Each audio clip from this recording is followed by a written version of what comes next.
Okay, so since yesterday, here's the gargoyle. I've kind of cleaned him up a little bit.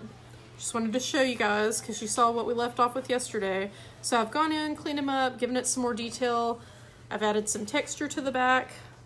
Added like a little bit of a lumpy like spinal cord here, a tail, some horns. Just made it look a little bit nicer in general.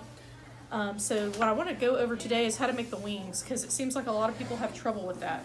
One thing I want to mention is you want to make the wings proportionate to the body. So in other words, I don't want to make like these huge wings for this guy, but I also don't want to do little bitty like fairy looking wings either. It needs to be something that fits the scale of the body. So with that being said, what I'm going to do, first of all, I went ahead and rolled out a slab to 1/4 of an inch thick that I'm going to use to cut the wings out of. And I'm just going to kind of smooth it out before I start. So I've got a sponge and then the smooth rib tool. I'm going to rib it just a little bit. Make it nice and neat. Take that slip off.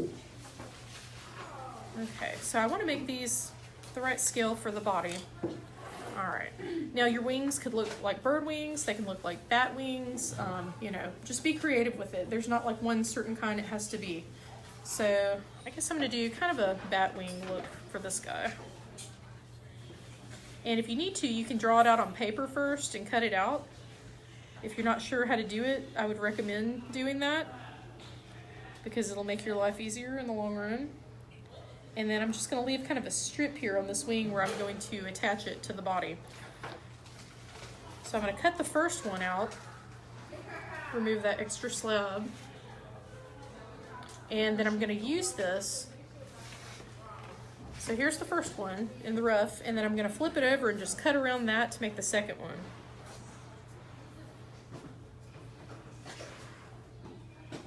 That way I know they're going to look the same. Thank you. You're welcome.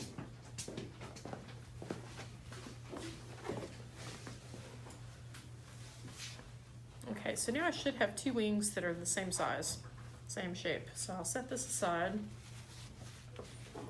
Okay. Now the next thing I want to do is kind of smooth these out a little bit, make them look nicer. One thing you'll notice, if you just cut your piece out of the slab like this, it looks like it's been cut out with a cookie cutter.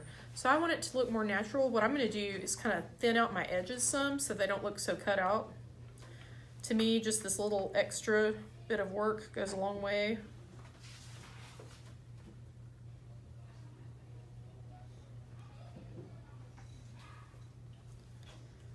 There's never a dull moment around here.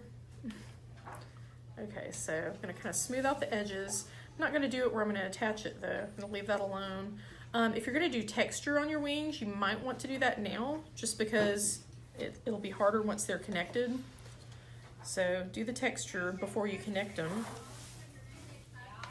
And I'm going to smooth it down again. Okay, so there's one. And I've got texture on the body, so I don't know if I'm going to do a lot on the wings just because I don't want like overkill with too much. So I think for today I'll just go with the like plain wing. But if you're going to do texture on yours, I would maybe go ahead and do that before you attach them. Alright, so there's the one. I'm going to do the same thing to the other one.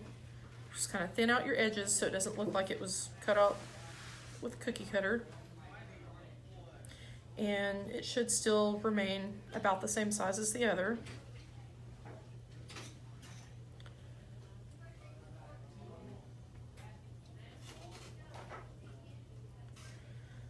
So while I'm doing this, just a couple things you could do with your wings for texture if you want to do that. You could do the veining on the wings, kind of like bat wings have. You could do some feathers.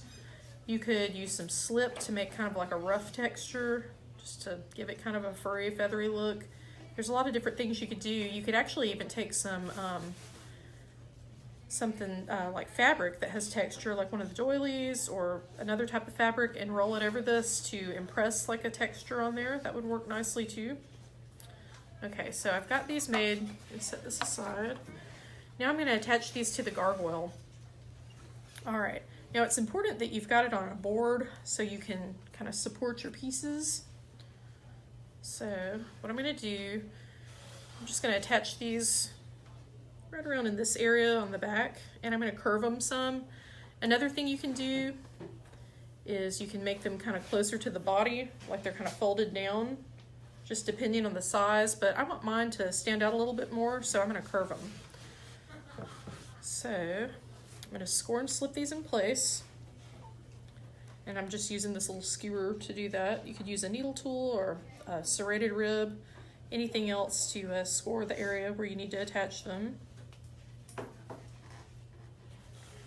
Just so you can kind of see what I'm doing.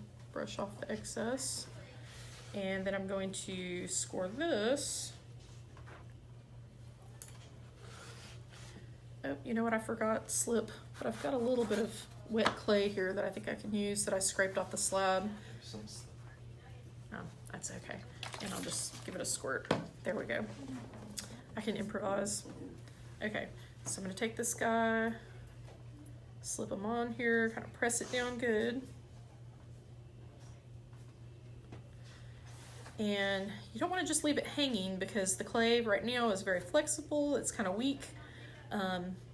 It could easily lose its shape, or gravity could pull it off or make your join weak. So what I'm going to do is just kind of wad up some paper and stick it in place to hold that wing where I want it. And I might need some more. I don't think I got enough.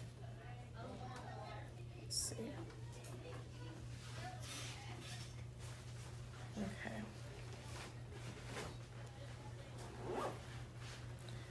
Don't want to make it too far out from the body. Let me just take a look at that.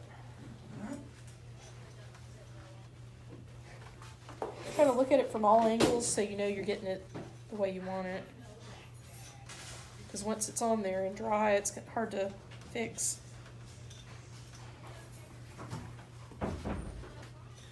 Okay, and I can just leave that paper towel there until it dries, and then I can remove it before I fire it. Okay, so that's going to hold that wing on, and then I'm going to do the same thing with the other one. I'm going to score where I'm going to attach it, and get another squirt, a little bit of this wet clay, and I'm just pressing it down good and kind of blending it in so it doesn't go anywhere. And I may need to go back and kind of fix some of the texture on the back where I'm adding this wing in. It's disturbing it a little bit, but that's okay. It can still be fixed. And then same thing with this one. I probably need to get something to prop it up. So for right now, I'm just gonna stick this up here, and in a few minutes, I'll go back and get some paper. Try to arrange it the same as the other. And keep it on the board, that way you've got something that your paper can kind of sit on until it's dry. Also, if you need to handle it, you don't want to pick it up while this is wet. It's easy if you have it on this board, you can just kind of turn the board, work with it without disturbing the project. So let me shape this a little bit.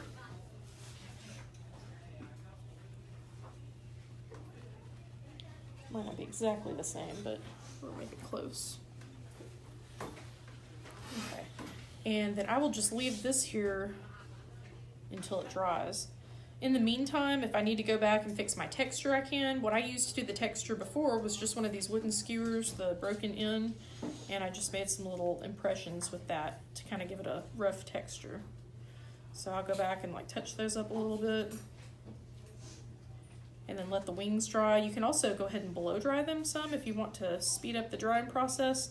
I would just blow dry them until they're leather hard. Don't try to dry them all the way, because if you dry them too fast, then they may have some problems with cracking, especially at the point where you attach them. And that's pretty much it. So here's what the pseudo finished product is going to look like.